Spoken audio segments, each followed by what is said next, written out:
Bonjour à tous, aujourd'hui je vais vous parler du remplissage de ma fameuse jardinière que j'ai réalisée en terre paille. Donc pour la première étape j'ai un peu oublié de filmer, mais donc vous pouvez voir à l'image que j'ai rempli de bois. Donc en dessous du bois mort j'ai mis tous mes branchages de taille d'arbres. Donc j'avais taillé un olivier, il y avait un poirier, un pommier et ensuite j'ai mis le bois pourri par-dessus. Pour cette deuxième étape, donc je mets en place le compost bois herbe que j'avais préparé il y a 6 mois. J'ai fait une vidéo sur ce sujet.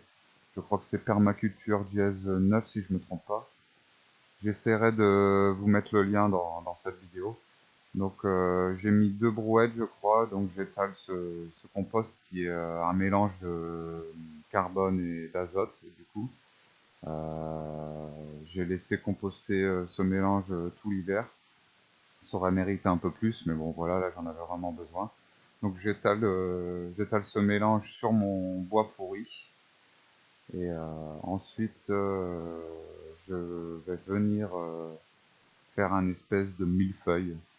Donc j'ai mélangé ces deux techniques, la butte et le millefeuille, et on verra bien ce que ça va donner.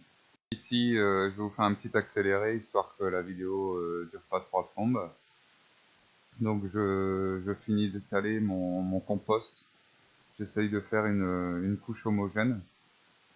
Et ensuite, je tasse correctement pour éviter qu'il y ait trop d'air emprisonné dans toutes ces couches. Et là, je vais attaquer la paille. Donc, je vais faire des couches de paille et d'herbes fraîches.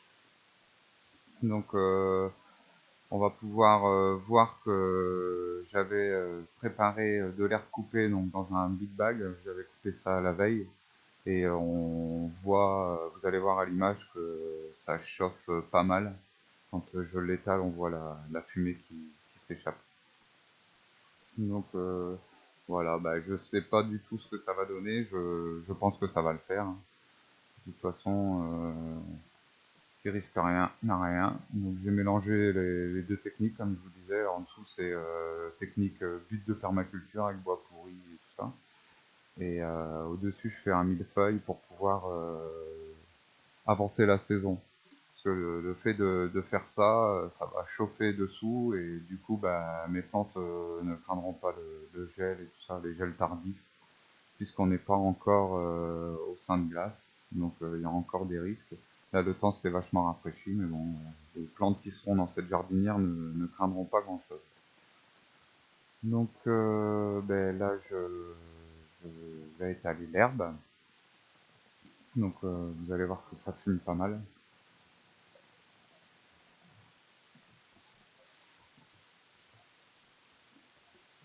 Il faut toujours essayer de faire vraiment des couches homogènes pour que quand on va planter, on retrouve tout le temps la terre qu'on a mis au-dessus et pas aller planter directement dans le gazon par exemple, qui risque de cramer les racines des jeunes plants.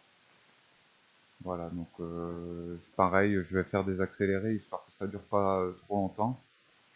Vous aurez compris le principe. Et je vous reprends un peu plus tard pour les dernières étapes.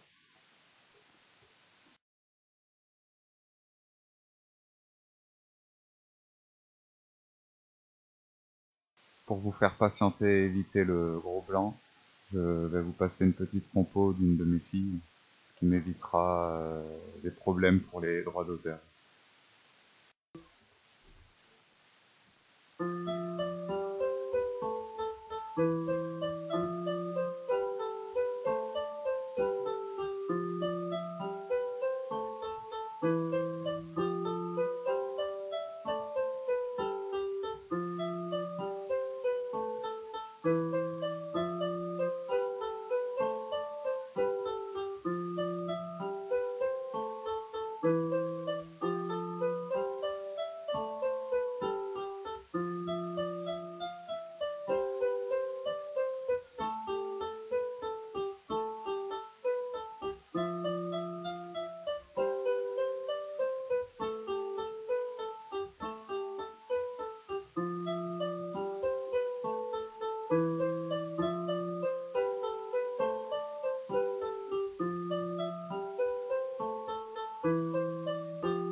Bah, ici, j'ai décidé de mettre en place une couche de carton.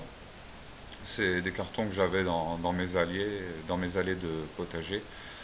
C'est du carton où il n'y a aucune inscription avec de l'encre. Et c'est du carton qui a été fabriqué en France et qui reste en France parce qu'il faut éviter vraiment de prendre des cartons avec de l'encre dessus.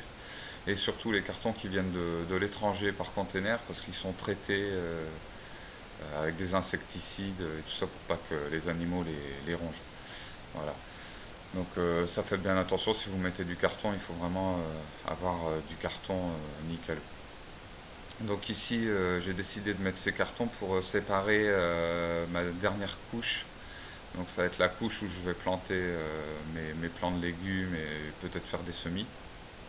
Donc ça évitera que le compost et le terreau descendent trop quand il pleut dans la paille et les couches inférieures. Voilà, donc ça va faire une bonne séparation. Et quand j'ai fini de mettre mon carton en place, je vais venir encore arroser.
Donc voilà, sur le carton, je vais venir étaler du compost.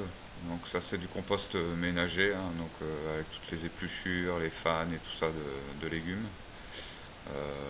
Ça fait quelques mois qu'il est en train de composter et il y a encore quelques branchages et tout ça, mais bon, c'est pas très grave, ça va continuer à composter dessous et ça produira un peu de chaleur aussi.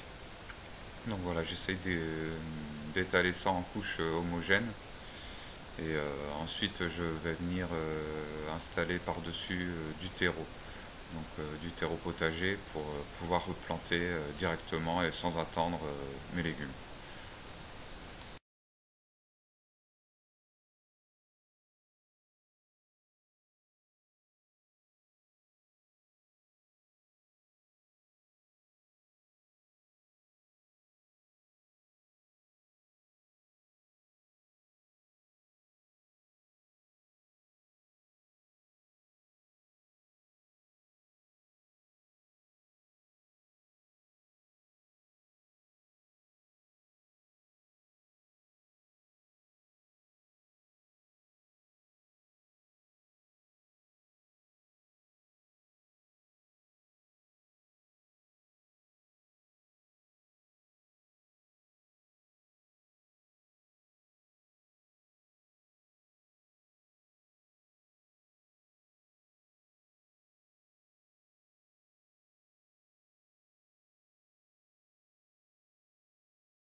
Donc nous voilà aux dernières étapes. Donc là je vais venir étaler du terreau par-dessus le compost. Donc j'ai une petite coupure caméra, j'avais plus de place sur la carte mémoire, donc voilà, bon, j'avais étalé le terreau.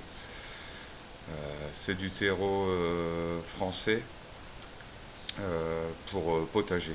Donc ça c'est ma couche de plantation pour pouvoir planter tout de suite. Voilà. Donc j'étale correctement, là, comme vous pouvez voir en dessous il est un peu plus foncé parce que j'ai arrosé aussi. J'ai mis en tout 4 sacs de 40 litres. Et donc pareil, hein, essayer de faire une couche homogène arroser et voilà voilà. Donc on va voir plus loin qu'après je viens recouvrir le terreau avec du broyat de bois. Donc ce broyat, ben, je le récupère au bord des routes, là, sur les flancs de fossé. Quand la DDE passe et taille les arbres, elle les broie et laisse les broyats sur place. Donc ben, je remplis des big bags et voilà, je récupère ça au bord des routes. Donc il y a un peu tout comme bois. La dernière fois que j'y suis allé, c'était du figuier. La fois d'avant, c'était du pain. Donc bon, le pain, il faut faire attention, faut le laisser composter un peu parce que les végétaux aiment pas trop les résines de pain. Mais bon, voilà. Donc là, ben, je vais étaler en couche homogène et ensuite mettre le broyat.